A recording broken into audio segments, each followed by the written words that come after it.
Ce jeune garçon de 12 ans va aller en prison à perpétuité. Son nom est Steve. Steve adore regarder les combats de catch à la télé. Et son catcheur préféré était Goldberg. Et cette femme, c'est la maman de Steve. Son nom est Clémence. Alors un jour, Clémence reçoit un appel venant de son ami, lui demandant de babysitter sa fille. Clémence répondit à son ami, « D'accord, il n'y a pas de souci, tu peux l'envoyer ici. Je vais la garder pour toi. » Donc l'ami de la maman de Steve envoie sa petite fille chez la maman de Steve, qui garde la petite fille avec Steve pendant toute la journée et toute la soirée, puisque son ami comptait sortir avec un nouveau copain. Pendant ce temps, Madame Clémence prend soin de Steve et de l'enfant de son ami.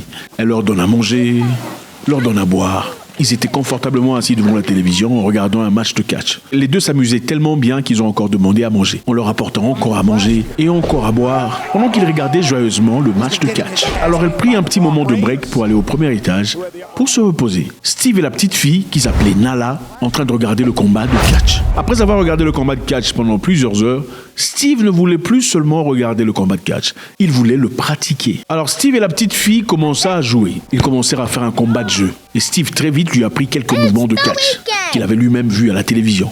Mais on garde ici à l'esprit que Steve pèse à peu près 65 kilos, pendant que la petite fille ne pèse à peine que 37 kilos. Donc il y a une grande différence de taille et de force. Pendant ce temps, il est en train d'appliquer toutes les tactiques qu'il voit à la télévision, toutes les prises chevaleresques qu'il lui a appris pendant toute sa vie. Il avait enfin trouvé quelqu'un sur lequel appliquer ces choses. Il tire la fille par la tête, lui saisit durement par le cou, lui balance par-dessus bord et l'enfonce dans le canapé. Pendant ce temps, ils font tellement de bruit qu'à un certain moment, la maman de Steve leur dit « Hey, arrêtez! Qu'est-ce que vous faites ?» Leur jeu au total a duré près de 30 minutes. Et après 30 minutes, Steve se dirige hésitement au premier étage pour aller parler à sa mère.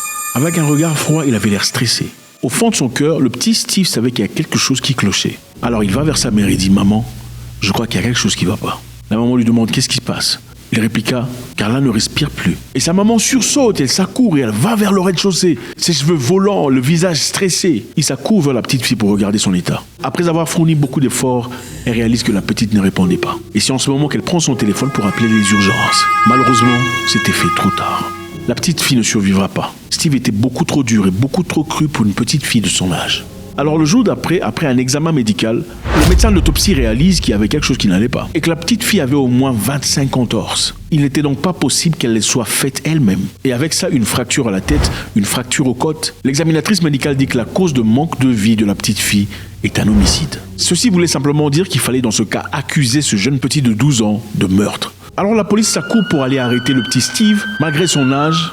Et voici la photo réelle de l'événement. Et comme les lois sont dures dans cet état, il va falloir le condamner comme un homme adulte. Ce qui voulait simplement dire que si par la loi il était jugé coupable, il lui faudra donc servir une prison à perpétuité. Et après, boum, 3 ans plus tard, le petit Steve a 15 ans. Et en ce moment, tous les éléments étaient réunis pour commencer à juger son cas. Et on lui demanda intelligemment de se prononcer coupable pour éviter la prison à vie. Et en retour, il recevrait 3 ans de détention juvénile et 10 ans de probation. Au lieu évidemment de faire toute la vie en prison. Mais il lui fallait dire qu'il était coupable. Donc reconnaître son erreur. Bien évidemment, on croirait que c'est un deal agréable. Mais la maman de Steve pense que c'est une très mauvaise idée. Elle dit après tout, il n'était qu'un petit gamin. Il n'avait pas compris ce qu'il faisait. Tout s'est passé par erreur. Il ne devrait en aucun cas se reconnaître coupable. Et on vous rappelle ici que le papa de Steve est évidemment absent. C'est une maman seule qui élève son petit garçon. Alors au tribunal, le petit Steve se dit non coupable. Et malheureusement pour lui, la juge le déclare coupable de meurtre au premier degré. Donc à 15 ans d'âge, Steve va en prison pour la vie, lui rendant ainsi la personne la plus jeune à être condamnée pour la prison à vie. Alors, Steve fait la prison pendant 2 ans. Et son avocat plaide pour un recours demandant à ce qu'on puisse revoir l'histoire. Il dit qu'à son âge, il était beaucoup trop jeune pour se représenter dans le tribunal de justice sélectionné. Et vous savez quoi? Ça fonctionne.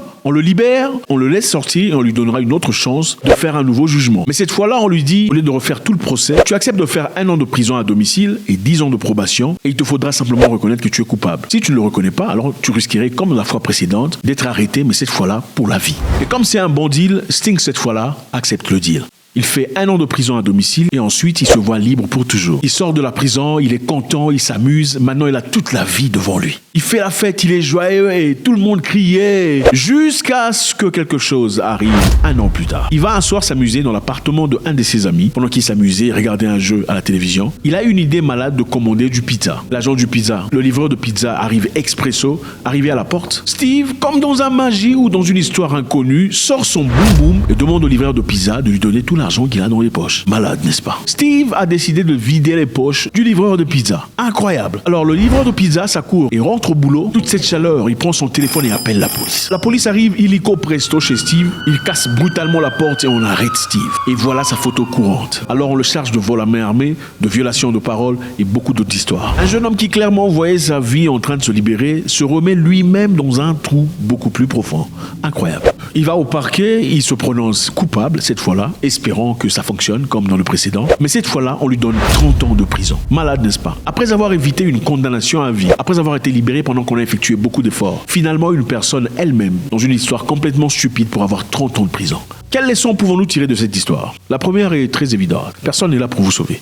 Vous êtes la seule personne à pouvoir vous sauver. Vous êtes le maître de votre destinée. C'est vous qui écrivez de votre écriture l'avenir, le sentier, la direction, l'histoire qui vous sera conférée. La deuxième leçon ici est peut-être l'absence du père. Les papas sont très importants. Les statistiques prouvent que 87% des jeunes noirs américains en prison sont des jeunes qui ont grandi sans papa. 87%. Il est pratiquement plus courant de voir un criminel ayant grandi seulement avec maman. Un jeune homme qui n'a pas eu de figure masculine. Et en figure masculine, on ne peut pas prendre n'importe qui comme figure masculine. On parle ici d'une personne qui n'a pas grandi sans son père. C'est vrai qu'il y a des gens qui grandissent sans leur père, qui deviennent des gens bien. Mais pourquoi on le ferait sciemment? Si le jeune bonhomme peut profiter de la présence de son père, si celui-ci n'est pas toxique, accordons à nos enfants une opportunité de grandir auprès de leurs parents. Et ne faisons pas de nos problèmes personnels les problèmes de nos enfants. Steve, en prison, pour 30 ans de vie. Steve, autrefois libéré, se retrouve bêtement en prison pour 30 ans. God bless.